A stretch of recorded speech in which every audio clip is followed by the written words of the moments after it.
유치원 누리과정 예산 제외 요청을 즉각 수용하고 편성하라! 최강 한파가 몰아쳤던 지난 20일, 서울 지역 유치원 원장 500여 명이 서울시 의회 앞에 모였습니다. 아이들 불무사는 누리과정 예산 다툼 즉각 중단하라! 유치원 원장들은 어제도 서울시 의회를 찾아갔습니다.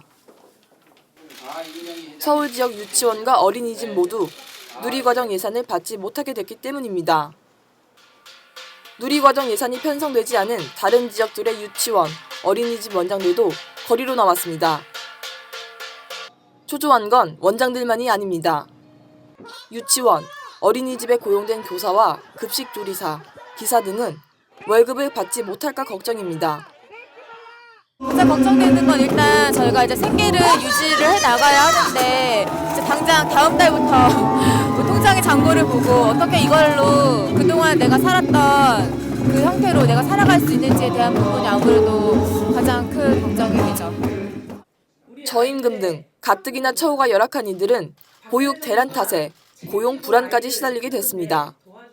당장 자기가 잘릴까봐 불안해하죠. 그리고 원장님들도 그 월급을 위해서 대출을 받고 계신다는데 교사를 쓰겠어요? 나가라고 하지. 단을 축소하는 있더라도 교사를 살리진 않는다는 얘기예요. 학부모들도 발을 동동 구르는 중입니다. 누리과정 지원금이 끊기면 유치원은 원비를 인상할 수밖에 없고 그 부담이 결국 학부모에게 돌아오기 때문입니다.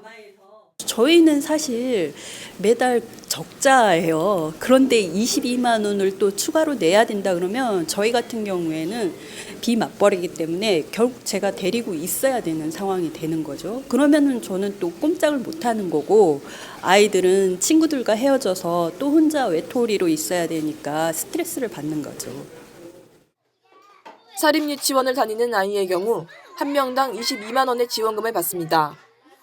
종일반에 다니는 맞벌이 부부의 자녀에겐 7만 원의 지원금이 추가로 지급됩니다.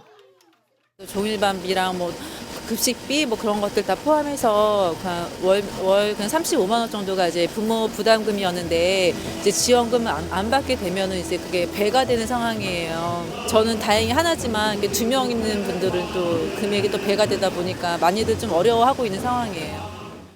누리과정 지원 중단으로 가장 큰 피해를 입는 건 결국 아이들입니다. 그냥 예상되는 것은 교재를 줄인다던가 그러다 보면 아니면은 뭐 그게 나중에 간식이나 급간식에 영향을 준다든가 아니면 교사의 급여를 못 준다든가 뭐 이런 상황이 올 수 있고 그러면 교사는 운영을 마음 편하게 못 하게 되고 자신의 급여라든가 이런 게 처우가 안정적이지 않으면 당연히 아이들을 돌보는 데 있어서 불안정하죠. 결국에는 영향은 아이들이 받게 되지 않을까 좀 그런 게 굉장히 크게 우려스럽습니다. 지난 18일과 20일 이준식 교육부 장관 겸 사회부총리와 각 시도교육감들이 두 차례 만났지만 돌파구는 나오지 않았습니다. 3년째 반복되고 있는 보육대란의 책임을 정부에 확실히 묻겠다는 시도의회와 교육청 앞에서 이준식 장관은 누리과정 예산이 시도교육청 부담이라는 기존의 입장을 굽히지 않고 있습니다. 국민TV 뉴스 박다솔입니다.